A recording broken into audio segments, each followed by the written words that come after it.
We're only about a week away from the anniversary of, oh, actually, we're less than a week away from the anniversary of this particular fire in Gravenhurst, the Great Fire, as it was called in I don't know how many newspapers. I've got a stack like that of copies of articles about the Great Fire of Gravenhurst, and it was right through the United States as well as through Canada, through all kinds of newspapers. I found it fascinating. I clipped most of them and kept copies of them. Whoops. Just make sure you're turned up. I'm apparently not speaking. Anyway, one of the two of the two lines that I took out of the various newspaper clippings were things like whole business area of town and lies in ashes, and the whole town was just wiped out of existence. It sounds like it's overkill, but in actual fact, 50 homes and 45 businesses is not really overkill when you call it the whole town being wiped out. The whole main street was actually wiped out. Just before the fire, we can just talk about what we had here. The town had a population of around 2,000. That would include probably women and children. Not all the census figures do. And of course, it was a sawdust city, as we know, every building made of wood, lumber mills by the dozens down at the wharf. We were completely surrounded by forest. You'll see a picture later on of the Catholic Church, and the forest is right behind it. 1880, we started to try to, sort of get ahead of this whole situation, knowing that in fact fires were going to be prevalent. So in 1880, the town actually purchased a chemical fire engine, which is a fire engine that works with soda acid and water, and it causes that chemical reaction between the soda and the acid causes the water to propel forward through a hose. Sorry about that. I got Maureen too. I do good there. No problem. That's big 30. Yeah. I thought you said it was In on the 1882, we decided to start paying the firefighters, which is a good idea, $1 per fire. Hey, I know it sounds like nothing, but given what $1 was in those days, it's not terrible. And the person whose team, because of course everything was still horse-drawn, whose team hauled the fire engine got $2. In 1884, we did make a bylaw that said if you're going to come out and watch the building burn, you were also going to be invited to help to fight the fire. And it wasn't just going to be an invitation, it was going to be a push. And then we hired a night watchman. And the bylaw of 1885, we bought a steam engine.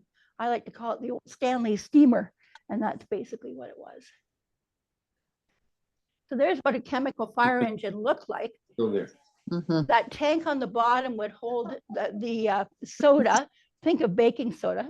That's basically what it is, bicarbonate of soda. And there'd be a glass bottle inside it that would have the acid in it. And you had to break the bottle. So you had a lever out on the outside of the tank, and you could hit that lever and it would break the bottle, release the acid. Some of them actually had a stopper that you could pull out with an exterior sort of a pull on, and you could pull the stopper out of the acid and mix them together. And you can see that's set up for horses. So there's Stanley steamer. And that's what he looks like going down a street. Pretty much identical to the drawing that was in the actual apparatus manual from American La France, where you would probably have ordered one of these. It was interesting when we were doing the plaque for Archie Sloan, that is now right beside the fire hall and police station downtown. On that plaque, it'll mention, I think it mentions anyway, can't remember if I put that on there, but anyway, I think it says that he was the one who had to keep that steam engine up, had to keep the pressure up on it all the time. So he had to check the thing every day and make sure, check it at night, check it during the day, make sure that the pressure was there. Interestingly enough, it wasn't always there, but these two pictures of firefighters are taken from 1902, but not too much unlike what we would have had in 1885. I would think about the same number of, 1887, I mean, about the same number of people fighting the fire, horse-drawn. These are Gravenhurst pictures, yeah. So one is taken by the Opera House, the one on the top right. The one on the bottom left is in front of Clipsham's carry trucks. Those horses, what kind? Aren't they beautiful? They'd have been fairly dirty by the time they left a fire. So the steam engine, did that propel the mixture to put out the fire, or did it pull the? No, it actually carried water. Okay. Yeah, so it was creating steam and would be used to force the steam would be used to force the water out the hose. Okay. Yeah, steam pressure. Everybody seeing okay, and everybody okay. So the question arises: how on earth could you lose 50 homes and 45 businesses in under 3 hours? That's what it took.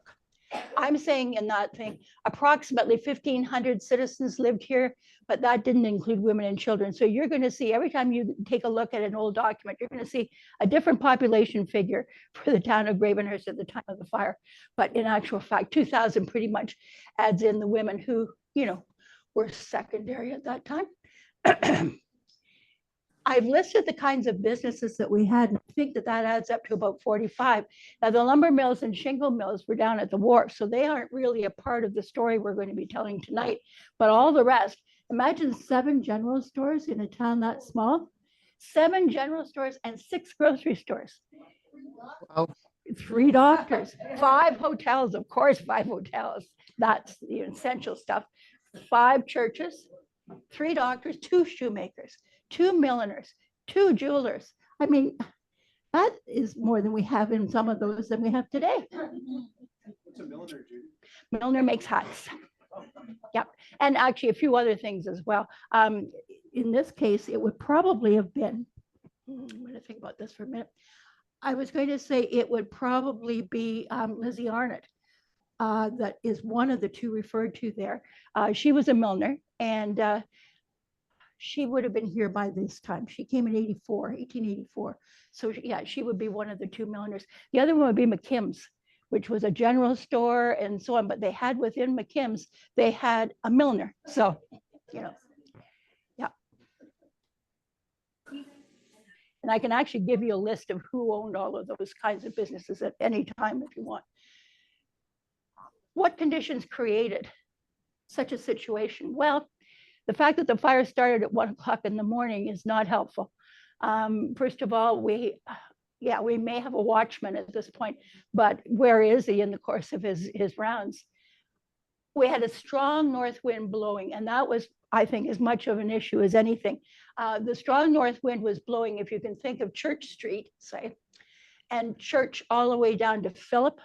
Does that resonate with everybody? Everybody knows where we're talking about. That wind was just driving the fire straight down Main Street. All but 1 building was wooden on the Main Street. All but 1 building. The 1 building being G.F. Martyr's general store. He had a brick building. It didn't matter. It burned down anyway. All the sidewalks were plank. So that doesn't help. Even if you've got a bit of a space between 2 buildings, you've got a plank sidewalk that helps to carry the fire from this building to that building. All but 1 wooden building then in the whole thing. And I'm talking what, 45 and 50, 95 buildings. The Stanley steamer was briefly out of commission. You would know that it would be, right? I mean, it would only be on a day when there's going to be a fire that you're going to have just briefly a bit of a moment or 2 where you've got to get the thing going again. The volunteer fire brigade had to assemble, which they still do today. I mean, that still takes some time, but they had to hitch up horses as well to pull anything. And the fact that the fire was being driven down means it was being driven towards hotels. And the hotels were the tall buildings. So right away, the sparks are carrying off the tops of the tall buildings, flying shingles, all of those kinds of things. So the sparks are just going everywhere. Right here. Oh, thanks. Good timing. Think Home Fire Hardware, started at Maury's Foundry. Salvation Army A thrift foundry store. is always a place where you're going to have sparks. It's just an automatic thing. You know, that's what they're doing. Think Home They're working Hardware, with metal. Roadhouse They're working Restaurant. with Salvation Army. extreme heat and fire. And there was an ember that simply hadn't been extinguished, and it managed to puff itself up by 1 o'clock in the morning to being a little bit more than an ember, and suddenly you were it's starting to talking to catch Don. some things around it. And it's hospital. Mr. Mowry is the man right in the center with the beard. Not any of the guys with the hats, but in fact, the man without the hat in the dead center is BR or Bradley Rowe Mowry. He came here from Peterborough. His father had run a foundry as well, so he had a lot of experience. And two of his sons were in business with him, and then eventually a third joined him as well. So that picture is taken about a year before the fire. And you'll notice he's got a foundry in a wooden building as well. If you're trying to think of where Mowry's is, I put in little think boxes. Think Home Hardware, the Roadhouse restaurant that's just down from it, and the Salvation Army thrift store. So kind of in there with a yard and so on around it. All the way south to the Clipsham Carriage Works on Phillip Street. So that's at the corner of Phillip and Muskoka Road. That's a picture from before the Great Fire. So that's what it looked like. H.H. Martyr's store is on the other side of that sign up there. You can see the Clipsham sign that stands up. And then on the far side of it on the right, you can see H.H. Martyr's store.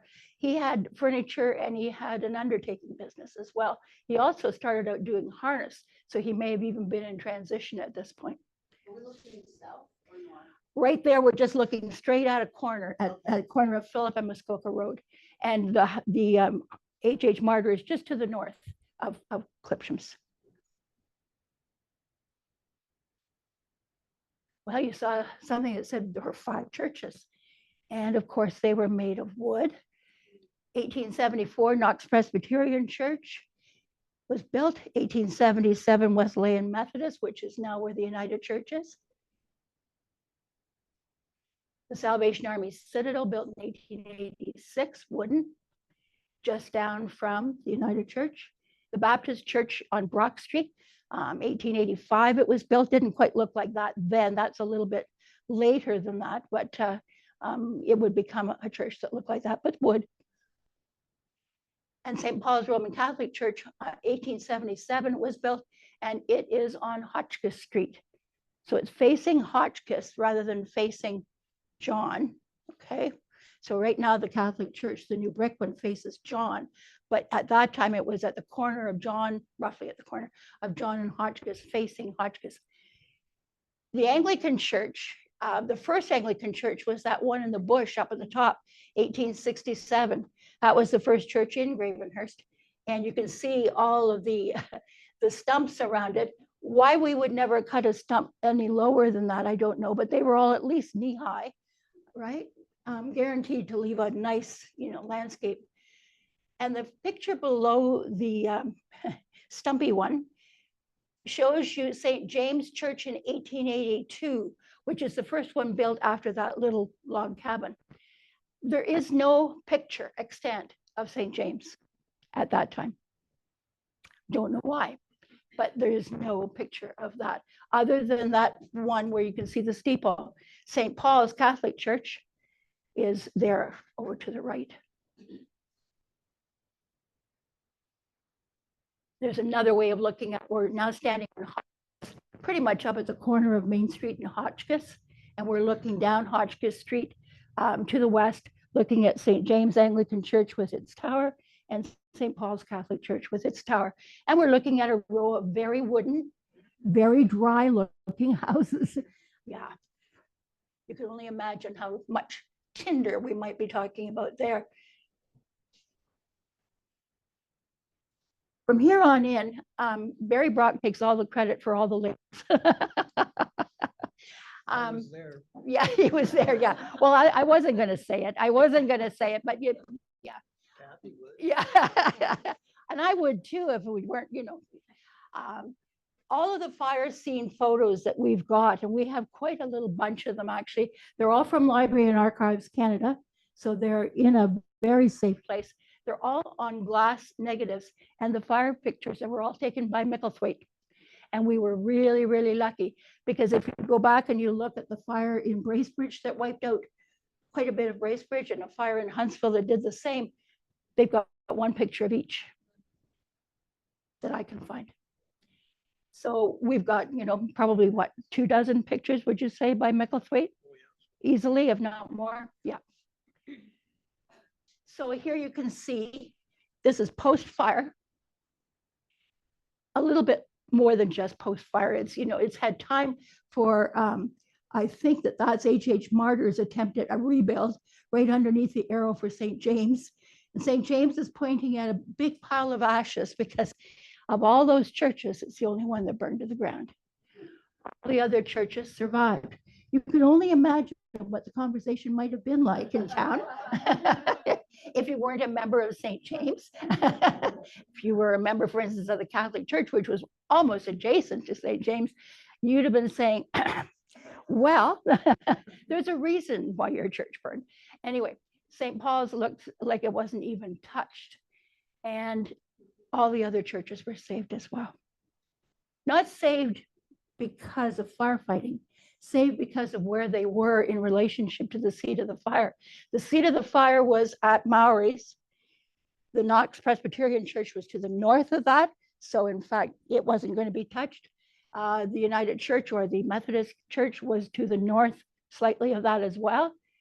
It wasn't going to be touched. Salvation Army was about across the road, but the fire, when it got going, was going to be driven down the main street, not over or across. Eventually, St. James was rebuilt a year or two after the Great Fire, And that's what it looked like when it was rebuilt. And it was brick. And look at that stump. Isn't that a beauty? What about the 5 hotels? Well, some would say that God had a hand in this. He saved 4 out of 5 churches, but he burned down every hotel in the town. so, you can just imagine the people who were, in fact, teetotalers saying, oh, well, there's a message there. So there's the Albion Hotel, or Wasley's Hotel, it was also known as, in its original wooden form, built in 1878. And on the other side, and it's in the same place as where the Albion is today. Fraser House, or Lafreniere's Hotel, is the same hotel as the old Steamboat and Stage Hotel. It was built by Duke Brown, right where the post office is today. But it was built way back, 1867. It was quite beautiful and ornate looking, yes. The Royal Hotel was at the corner of Royal Street, which is that piece that you see sort of running across the picture, and Muskoka Road. So think of yourself as standing on Muskoka Road, you're looking south, and you're looking at the Royal Hotel on the southeast side of the main street. TD Bank, exactly. Yeah. I end up using this picture again for a couple of other things. And the Caledonian, we never had an actual, well, the Royal is a drawing that we were given a long time ago in this town. The Caledonian was a drawing as well. We don't have a photograph of it either. It was built by John Sharp. It was built where the old Gilmore was, or where, what is it called now? Yeah, I guess it's just an apartment building, isn't it? Now, there was a ladies' wow, but not anymore. Yeah, so yeah. And you can see that there's more to it than just the hotel. There was actually a grocery store that was a part of it on the south side of the Caledonian, also owned by John Sharp. All the hotels were burned. So there's a little pile of ashes underneath the arrow for Fraser Hotel, a little pile of ashes where the Albion Hotel is, and it's Muskoka Road coming up there. And you can see what the landscape looks like. I always think to myself, you can see smoke, or you can also see that sort of misty look to it. I like to think of it as being sort of the remnants of smoke from the fires. I don't know whether that's really what it is or not, but yeah. Frank Micklethwaite have been standing to take that picture. On this one, standing at the town hall, we had quite a tower on the town hall, and he got quite a good perspective over the town standing up in there. First and Brock, yeah. Yeah. Does that say Jubal Brown's house in the far one? Yep. Yeah. And where would that have been? Dougal Brown's house was basically on base at the corner of Bay and John. I want to think of it sort of roughly there. Okay. Yeah, next to the bottling factory. I don't know if there's anything else there. Give you that sort of a smoky look that I like the looks of. Only the Albion would be rebuilt immediately. The Fraser Hotel was rebuilt. It was rebuilt as the Windsor Hotel. So we'll show you that one in a moment right here. So there's the rebuilding of the hotels. The new Albion was brick. And it's the present Albion as it is. It has not been rebuilt. So that's the Albion. As it is today, 1888, it has a lot of additions on it, but basically it looks pretty much like it does in that picture. I love the sort of look of that Windsor Hotel. That's a picture I've taken from a book. And it's not because of the way the book is, it's actually the way the picture is in the book. Anyway, it wasn't really looking like that, but that's the Windsor replacement for the Fraser or the Lafreniere or where the steamboat and stage was. That Windsor Hotel was right where the post office is now. Brick again. The Royal Hotel, there it is, folks. And you get a really good idea. I think this is one of my favorite pictures, only because you get such a clear idea of the devastation, of the complete wipeout. And the great hole in the bottom there at the Royal Hotel ruins gives you a pretty clear idea of what the town would look like. I tried to show you in this little picture where the Caledonian was, which was sort of over at the corner of Sharp Street and Main Street, so where the Gilmore Hotel was. The Grand Central Hotel, there is no picture of the Grand Central, never was. And according to the Camerons, Reverend Earl Cameron wrote about the fact that there is no picture of the Grand Central. His family owned it. And he said he had never ever seen a photograph of it. Strange, very, very strange. I don't know why you wouldn't have had a picture, but no. The Royal Hotel, I mean, it's just remnants there. The Grand Central was where the Opera House is today. So think of the Grand Central being right on that plot of land where the Opera House is. The Royal Hotel then is down in the next corner and where the TD Bank is. Of the three, only the Royal would not be rebuilt. All the rest were rebuilt. There's what replaced the Caledonian. That's the Gilmore. Looking much nicer than it ever looked, and I can remember it, but there you go. I mean, and I have to say, I was never in it when it was the Gilmore. Never mind. It was too dark. Yeah, it was too dark. I wouldn't go in there. The Empress Hotel. So that is kind of neat. When you look up at the tops of the two big square side abutments, you can see Empress Hotel right in the brick, which I think is quite, kind of neat. Pride of ownership.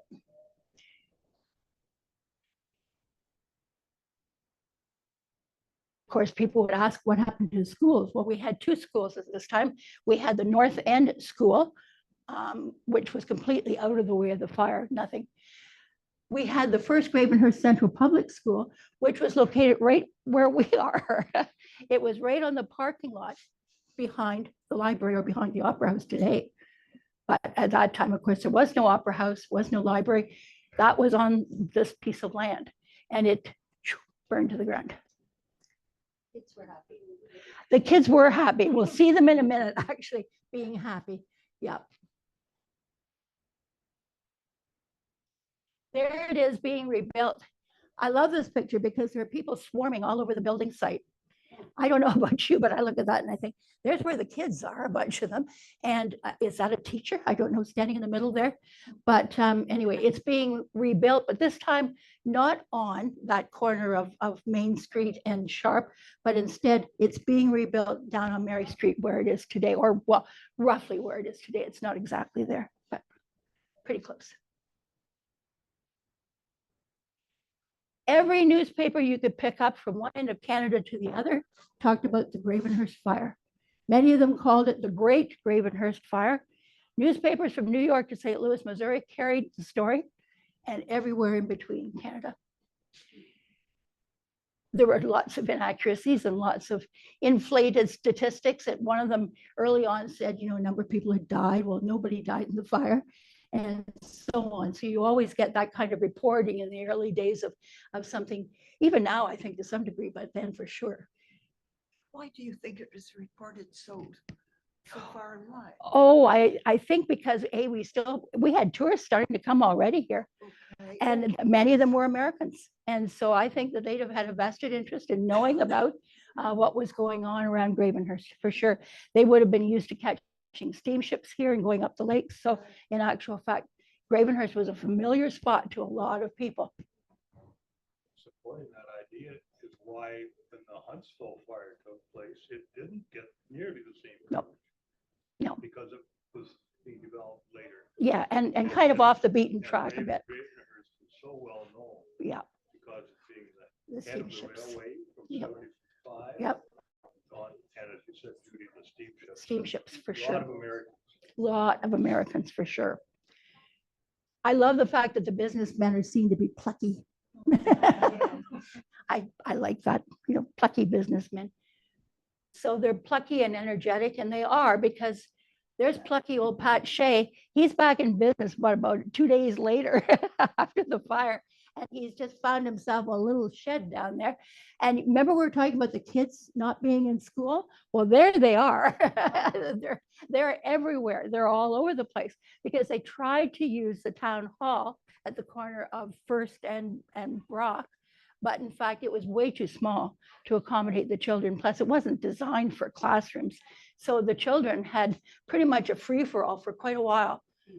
And there's one plucky businessman, and now another. There's a butcher shop at the end of the barn there. There's the meat all sitting out there, and a couple of hunks hanging. I guess if you're hungry and you've lost everything, you're going to be looking. There were communities all around who did send money, which at the time, of course, in Gravenhurst, you couldn't buy a thing. There was nothing to buy. There was nothing left. But they did also send provisions. So Barry sent provisions and Aurelia sent provisions and so on. You couldn't get a loaf of bread. You couldn't get anything, you know? Yeah, that tower right up there. That's the town hall tower there in the background. I love all the stuff over top of that shed. Talk about a fire waiting to happen. I mean, it just, it couldn't be better. Another one of the streets and pictures that shows you the extent to which things were wiped out and then were starting to be rebuilt by that plucky group of businessmen. So you can see Hotchkiss Street is running across, and you know that Muskoka Road, it changes into Royal Street on the other side. So the Royal Hotel would have been just off where that Royal Street sign is, would have been gone there. You can see, people walking on the sidewalks, the plank sidewalks that have started to be put in place, piles of lumber so that people can start building. You've got wood planks over great holes in the ground that no doubt the workmen are walking across to get to the place where they're building. So Judy, the fire was started at the Maori building? Yeah. The building remained standing? No, the Maori building was completely wiped out. So he rebuilt it. Oh, that's rebuilt. He's rebuilding it, yeah. It's where that little sign is sort of sticking up in the air, sort of a little sign like that. That is the Maori. Where was their lumber coming from for the new building? Well, we have all those lumber mills down on the wharf. They weren't touched by the fire. Oh, yes. They're all down there. And no, a really good question, because we've got probably 9 and 7, maybe 9 lumber mills, 7 shingle mills, all just roaring away down there. And although they all had fires of their own at various times, at this particular point, they would have been able to supply the wood to get us started again. Yeah, and you see all the lumber along the street there. Yeah, just piles and piles of it brought in and ready to roll. Was anything donated or was it? Well, it really depended on who it was and so on. I mean, there were donations from other towns, certainly. The lumber. Oh, the lumber, I have no idea. I have no idea. One would hope that to some degree, but most of that would be for particular businesses, many of whom had insurance. Right. And if they had enough insurance, I mean, they could afford to rebuild right, back to where they'd been. A few of them didn't have any insurance at all, and there was everything in between. H.H. Martyr has reopened in a little shed over there. That's his furniture and undertaking business. Bethune House is marked back in the back there. The house that you can see with a lot of white writing above it is a lawyer's office today right across from St. James Anglican Church. It hasn't changed one iota. I mean, if you're looking at that right now, really, it's actually got wooden siding on it again and pine siding. And that building survived. St. James right across the street burned to the ground. But that building, which was, I like to think of that as the Lambert Love house, because that was his original building where he lived and where he had his blacksmithing business. But then it became other things. It became a manse for a while, and then lawyer's office and so on. You can see the Catholic Church surviving there. Yeah. These are just a few of the clips of the many, many, many, many articles that I've got and read. J.P. Coburn was just practically sobbing about the fact that he'd lost all his bees and his hives because he sold honey, and of course, among many other things in his store. And he had also lost all his copies of the Canadian Bee Journal. So he approached the Canadian Bee Journal and said, could you please send me replacement copies? I think a lot of other people had many more things on their mind than bees and honey. In the center, we've got the typical kind of story that was in the Globe. Gravenhurst was visited by a disastrous fire last night, blah, blah, blah. The people have been provided with homes by a process known as doubling up, which simply meant that people went and stayed with other people. It was as simple as that. If you're going to lose 50 homes, you've got 50 families in that core that have to go somewhere, and they're going to double up. It says the town hall is utilized as a schoolhouse, but in fact, much too small. So there's an even better picture again of that one I've shown you earlier with the remains of the Royal Hotel. I think that one is just amazing. Thank goodness for Micklethwaite and his interest. It's Brown's Beverages, that building, that brown building with the double B. You can see right foreground, if you kind of are looking down almost in front of you, the depth, because some of these buildings did have basements. So in fact, you've got rubble that's right down that has to be excavated. And you can see what a tremendous difference there would be in your own mind if you had lost one of these homes and you're looking around you at the homes that weren't lost. You know how, well, maybe jealous you would feel, or how like, oh, why me? But why me is always a question.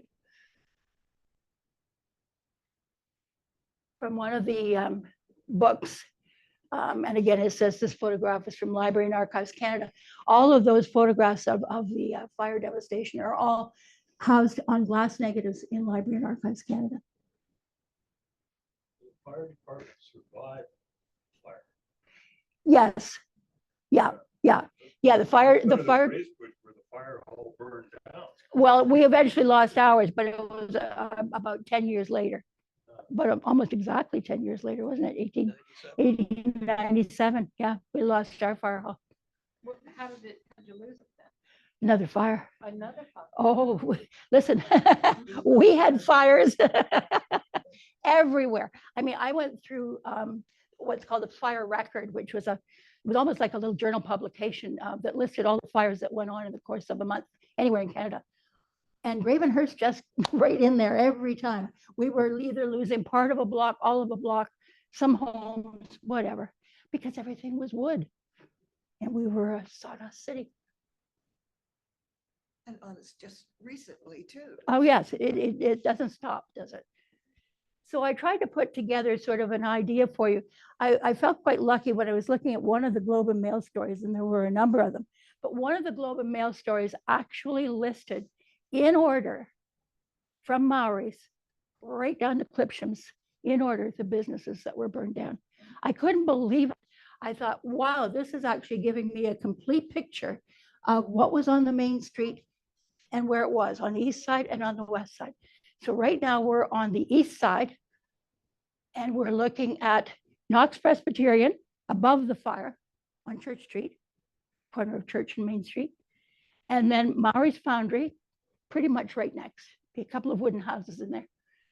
And then the Franier's or Fraser Hotel, where the post office is now.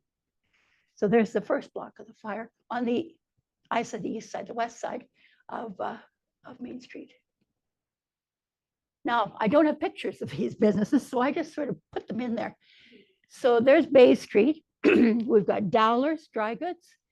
We've got a tailor in here. He may or may not have had part of a building. We've got a home, Miller Home, a baker, Ted Hope's Watches.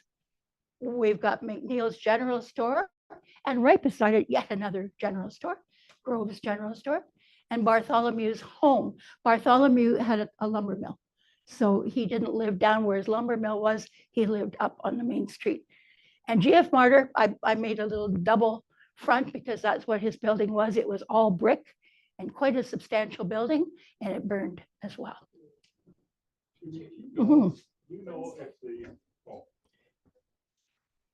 the general stores were specializing a little bit in certain lines? Well, Two side by side. I think they had to, because what did I see in that other slide? 7 general stores, is that what we said? In the village that I grew up in, this is dating me in every conceivable way. It was a village with a population of 400 people. We had 2 general stores. And the general stores did divide up their business to some degree. One carried meat and the other one didn't. One carried clothing and the other one didn't. And so there was that kind of thing, you know, that went back and forth between the 2. And one was the place where the old potbelly stove was, where all the men, elderly men, sat around the potbelly stove in the wintertime and talked, right, with their feet up on the stove. So yeah, they specialized in whether it was entertainment or not. So that's between Bay and Hotchkiss. Yes, ma'am.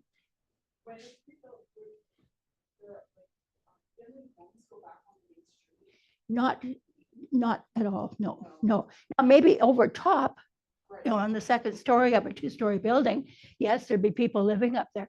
But no, we didn't have the homes because, for one thing, as you're going to see in a minute, we imposed fire limits that said between here and here, everything has to be built of brick. Right? And that was done practically the day after the fire. The council got busy really fast.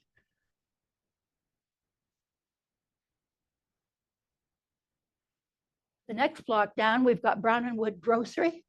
We've got H.H. Martyr for Furniture and Undertaker. Oh, yep. Oh, I'm sorry, I skipped that one, didn't I? Hotchkiss to Sharp. Powell General Store, another Ted Hope building, confectionery, a grocery, books, jewelry store, Shay's Boots and Shoes, who you saw setting up in a shed later, and Rourke's Jewelers and Passmore the Butcher. With the Grand Central Hotel located where the Opera House is today. Would love to see a picture. Here's a picture, by the way, in the Ontario Archives of the Grand Central Hotel, except it isn't the Grand Central Hotel in Gravenhurst. It's the Grand Central Hotel in Halliburton. Okay, so, and they still have it named that way. I guess I haven't been able to prove to them it's not ours. And there's the next block then, sharp down to Phillip Street. So you've got the farthest south extent of the fire at the Clipsham Carriage Works with a grocery store and H.H. Martyr. Now everybody has to stand on his head now because I'm going the other way down the street. Okay, so I'm going down from the Wesleyan Methodist Church. Over here is the north end now, to the Salvation Army Citadel, to the Albion Hotel or Wasley's Hotel. Again, all 3 buildings wouldn't. McKim's General Store, which is one of the places I said where there was in fact some tailoring going on and some millinery going on and so on. And actually when she first came to town, Lizzie Arnott worked for McKim, so she may not have had her own store at that point. Young's Hardware Store, Moody's General Store, Mine Artists, you'll know that name. At one time was a hardware store and then became a grocery store, drugstore, barbershop, Dr. Cornell, and Home the Tailor.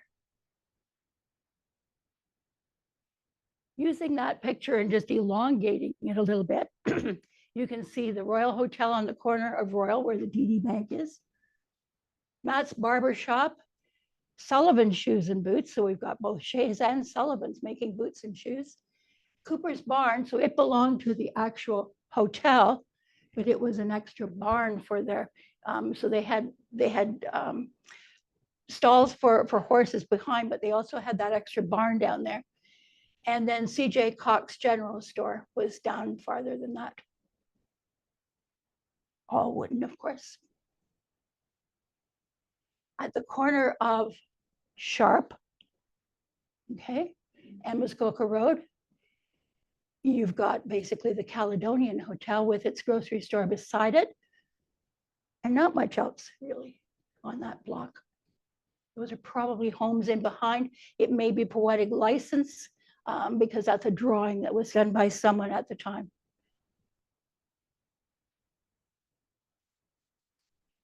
All in all, during that fire, the Clipsham house actually survived, although the Clipsham carriage works just, you know, X number of yards up on the corner did not. So the fire was very contrary. I mean, it would go down a street and would burn one house and not another, would burn one church and not another, and so on.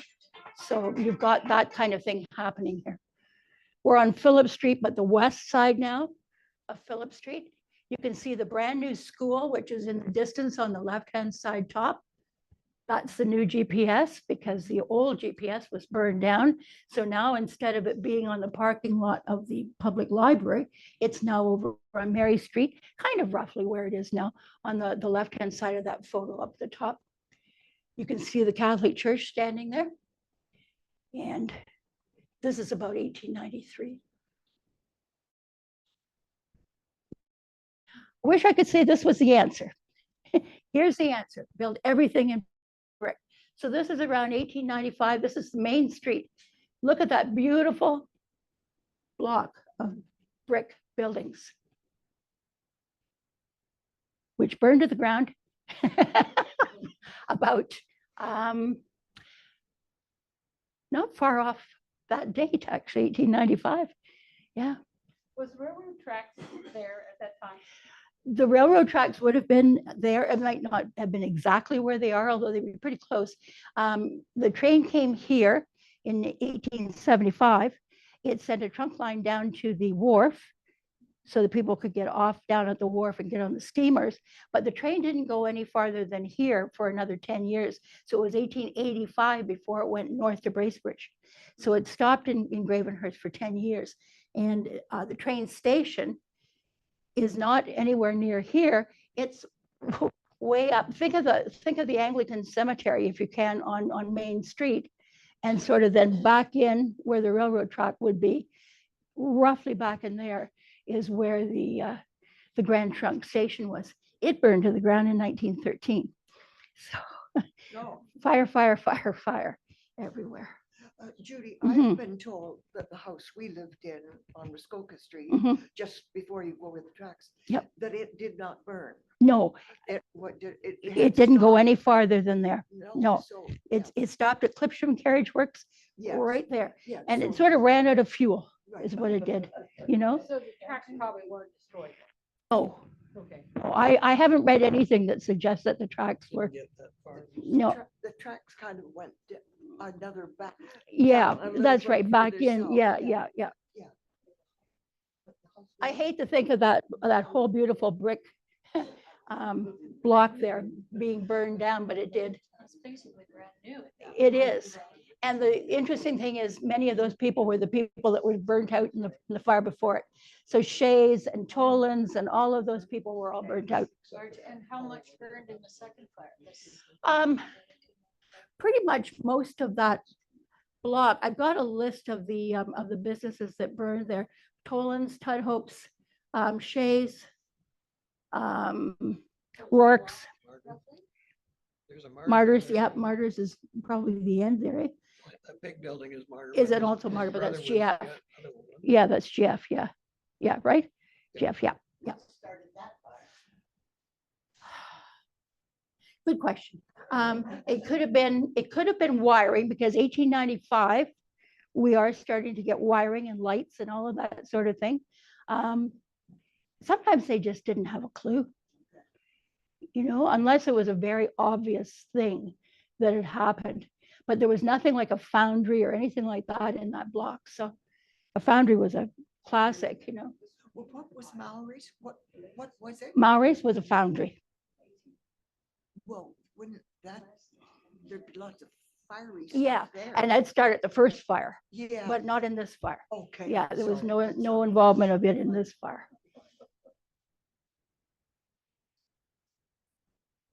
That's a town parade. I'm going to call it a town parade. I think it was an orange parade, really.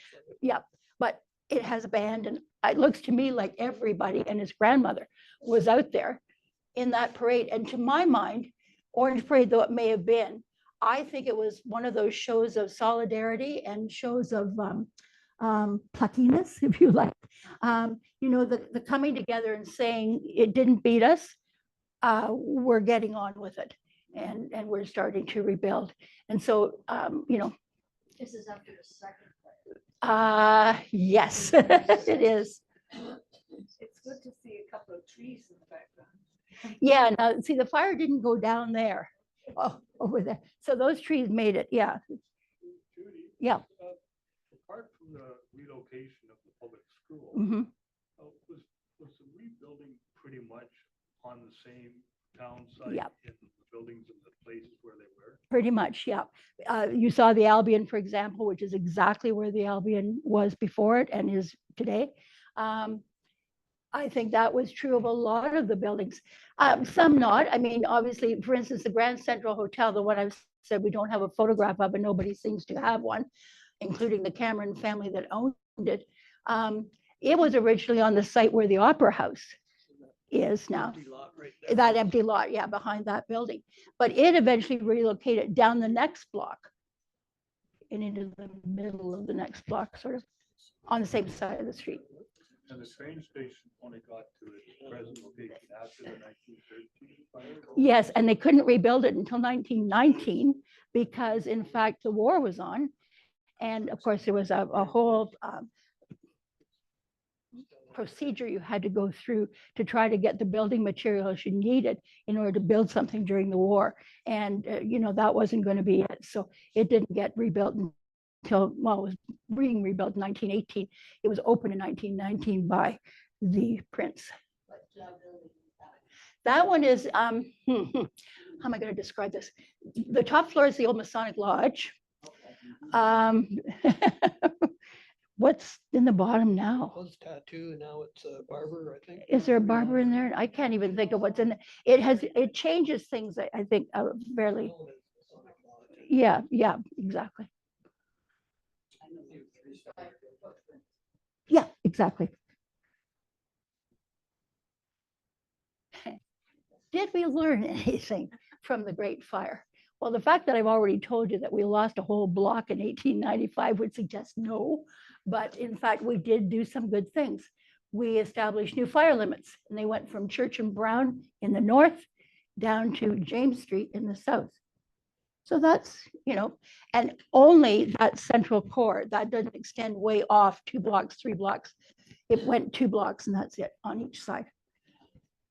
Within this district, all buildings had to be constructed of either brick or stone, and sheds and things had to have fireproof materials on the siding. They had to have a fireproof, supposedly, shingles on the roofs and all that sort of thing. Yeah, that was a bit iffy. I love the thing that I read in the Monetary Times and Insurance Chronicle. Gravenhurst says the local paper has been thoroughly buzzed for the past month or two. This is in 1888, so just not long after the fire, by insurance men from all kinds of companies. Many people have signed up for it, and the probability is that not more than half of them will ever make a second payment on their policies. Because once you haven't had a fire in that first month that you've paid for, you kind of go, well, why am I going to pay for another month? I didn't have a fire, right? So no more serious fires would occur, right? Well, the town hall, fire department, and Orange Hall burned to the ground in 1897.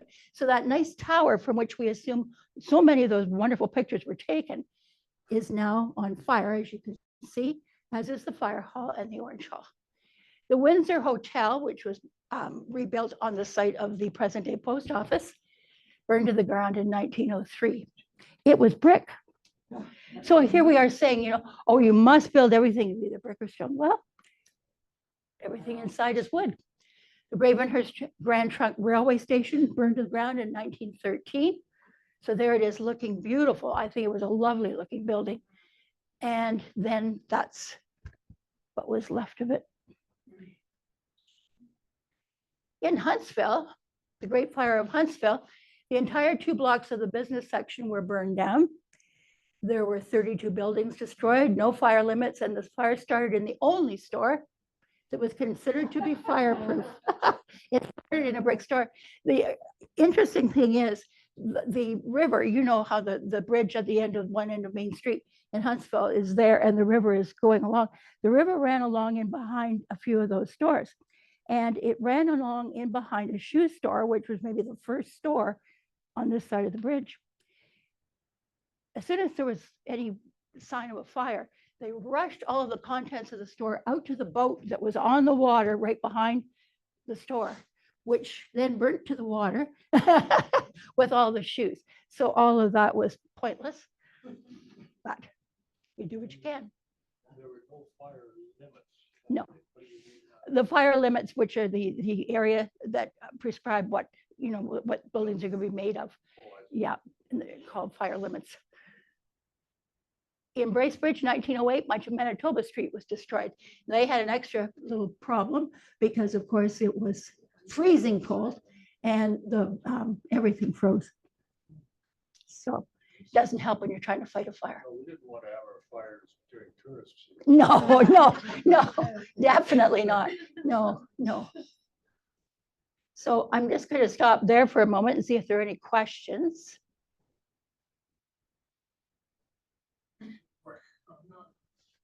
Isn't that a regional thing? Here we have a lot of forks. Yes. And there's a certain area, it couldn't have been from here, would it? The brick? No, we did have some brick that they call Muskoka brick. It was what we might call, am I going to be right in saying this, an inferior variety of brick? It wasn't particularly great brick, and we didn't have a lot of it. No, there's not enough of that right kind of clay for that. Yeah, so they'd have had to bring the brick in. Stone we could have managed a little more, but I don't think we built any stone buildings, almost none. No. The foundations, yes, that's right. The bricks probably came from Australia, right? Yep, they did. Bracebridge had Indeed. their own, didn't Yeah, Bracebridge, I think, had one as well for a while. 4. 4 brick factories. Correct. That's why initially, so much of the town was red brick. It was log cabins and frame buildings, and then the brick was veneer over the wood frame. Yeah. And see, that's the problem. You're putting brick over top of a wooden structure. So right away you can say all you like about, oh, it must be built of brick or stone, but it's what's underneath the brick and stone. And if it's only veneer in the sense that it's, a half brick thickness or whatever, I mean, it's not long before you're down to wood very, very quickly. Fires wiped out the cores of so many places. I mean, we can go back to 1666 and talk about the city of London, England, which wiped out, I think, 3,000 people.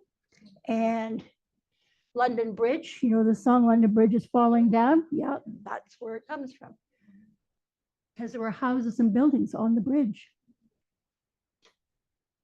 The Great Fire of Toronto in 1849 was a lesser one, by far, only one fatality, burned through 6 blocks. The Great Fire of Chicago was terrible, and it is not the fault of Mrs. O'Leary's cow. Darn it. Don't blame the cow. But look at how many people. I mean, 100,000 people left homeless. 17,000 buildings destroyed. The Great Boston Fire of 72, a spark from a boiler, but 30 people killed. You know, it destroyed the entire of the downtown of Boston, 776 buildings. The Great Toronto Fire of 1904, which was way past our Great Fire, took that whole area out that you can see there. Basically, I can't remember the name of that top street. Anybody read that? Melinda, yep, thank you. That's exactly what it is. And then right down to the Esplanade at the bottom. Fatalities, Gravenhurst fire. There were no fatalities in the Gravenhurst fire. No, none.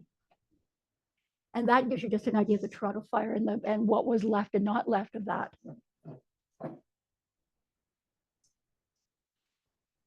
And that's it. Questions, anybody? Interesting story of fire, you know, and luckily if we can talk about it with no fatalities, then I can, you know, I can make jokes and we can laugh and we can look at this and that and all be kind of sanguine about the whole thing. It's when you know that, you know, 3,000 people die in a fire, or even 3 people die in a fire, all of a sudden you're not laughing anymore. And you can always rebuild, but you can't rebuild people. So that's, I'll just pause there at that Toronto fire, which destroyed blocks and blocks and blocks of the city of Toronto.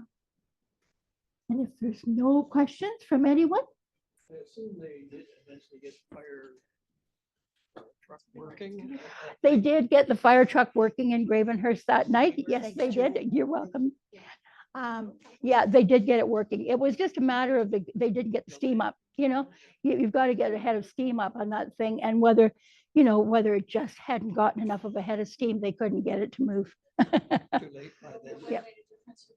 Probably wouldn't. Not with, it was a really strong north wind. And of course, the north wind is taking it right down that street. You know, it's just a perfect sweep for it. So, yeah. So